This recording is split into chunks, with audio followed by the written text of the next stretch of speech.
नमस्कार। क्या आपने कभी सोचा है भगवान श्री कृष्ण ने इतने विवाह क्यों किए थे?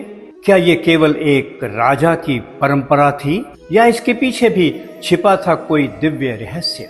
रुक्मणी, सत्यभामा, जामवती और 16,100 रानियां, इन सभी का श्री कृष्ण से क्या संबंध था पिछले जन्मों में?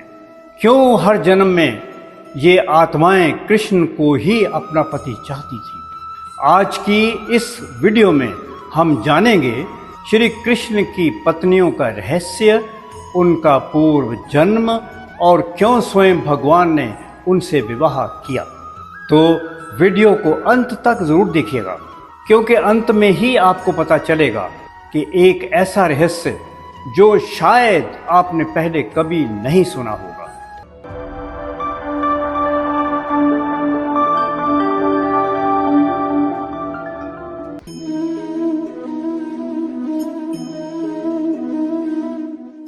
तो सबसे पहले बात करते हैं माता रुक्मिणी की।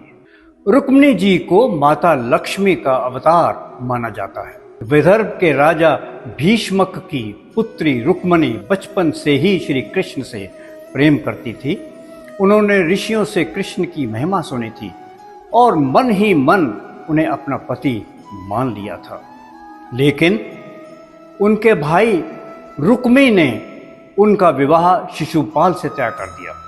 तब रुक्मिणी जी ने कृष्ण को एक गुप्त पत्र भेजा। हे द्वारकाधीश, यदि आपने मुझे स्वीकार नहीं किया तो मैं जीवन भर किसी और की नहीं हो पाऊंगी।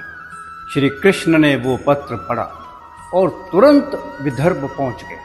विवाह मंडप से ही श्री कृष्ण रुक्मिणी को अपने रथ में बैठाकर ले गए। इसे रुक्मिणी हरण कहा जाता है।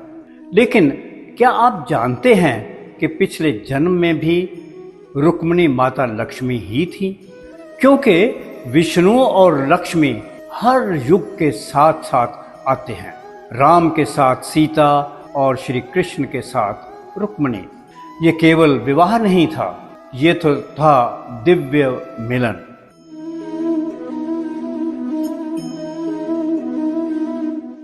तो अब बात करते हैं श्री कृष्ण की दूसरी प्रमुख पत्नी सत्यभामा जी का। सत्यभामा को माता पृथ्वी का अवतार भी माना जाता है। उनके पिता सत्यजित के पास था स्वयंतक मणि, एक ऐसा रत्न जो प्रतिदिन सोना उत्पन्न करता था। लेकिन एक दिन वो मणि गायब हो गई और आरोप लगा स्वयं श्री कृष्ण पर। कृष्ण ने सत्य साबित करने के लिए खोज शुरू की और पहुंचे जामवान की गुफा में। वहां हुआ 28 दिनों तक भयंकर युद्ध। अंत में जामवान ने पहचान लिया कि ये कोई साधारण मानव नहीं, स्वयं श्री राम के अवतार हैं। तब जामवान ने अपनी पुत्री जामवती को उसका विवाह श्री कृष्ण से कर दिया और बाद में सत्यभामा का विवाह भी श्री कृष्ण से ही हुआ। लेकिन इसका रहस्य क्या था? कहा जाता है कि पृथ्वी देवी ने भगवान विष्णु से वर मांगा था कि हर युग में उन्हें भगवान का साथ मिले। इसी कारण पृथ्वी देवी सत्यभामा बनकर कृष्ण की पत्नी बनी।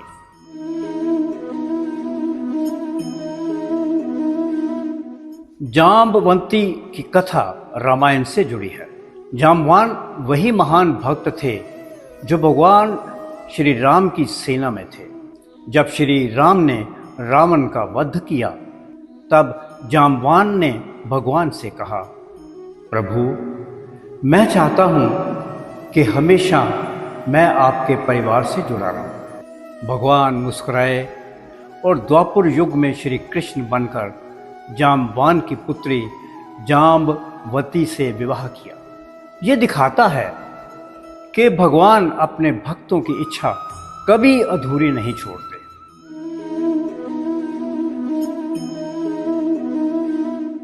और अब आते हैं उस सबसे बड़े प्रश्न पर, श्री कृष्ण ने 16,100 विवाह क्यों किए? क्या ये केवल शक्ति प्रदर्शन था? जी नहीं, बिल्कुल नहीं। असल में नरकासुर नाम के असुर ने 16,100 राजकुमारियों को बंदी बना रखा था। जब श्री कृष्ण ने नरकासुर का वध किया तो उन सभी स्त्रियों को मुक्त करवाया, लेकिन समाज उन्हें स्वीकार करने को तैयार नहीं था।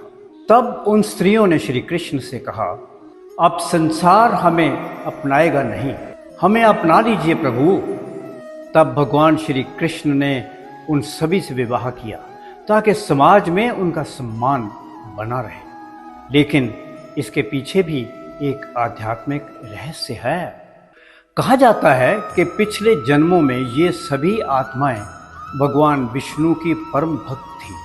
उन्होंने तपस्या करके भगवान को पति स्वरूप में पाने का वर मांगा था और द्वापर युग में भगवान श्री कृष्ण ने उनका वचन पूरा किया। इसलिए श्री कृष्ण के विवाह भोग विलास नहीं थे, बल्कि भक्तों को सम्मान और मोक्ष देने का माध्यम थे। श्री कृष्ण केवल एक राजा नहीं थे, वे प्रेम, करुणा और धर्म के प्रतीक थे। उनके हर विवाह के पीछे कोई न कोई दिव्य उद्देश्य जरूर था। कहीं भक्त की इच्छा पूरी करनी थी, कहीं किसी स्त्री का सम्मान बचाना था, तो कहीं अपने अनंत प्रेम को संसार तक पहुंचाना था। यही कारण है कि श्री कृष्ण को पूर्ण पुरुषोत्तम कहा जाता है। अगर आपको भी श्री कृष्ण की ये दिव्य कथाएं पसंद हैं तो वीडियो को लाइक करें, जय श्री कृष्णा कमेंट में और चैनल को सब्सक्राइब ज़रूर करें। फिर मिलेंगे एक और रहस्यमयी और अद्भुत कथा के साथ। जय श्री कृष्णा, जय श्री कृष्णा, जय श्री कृष्णा।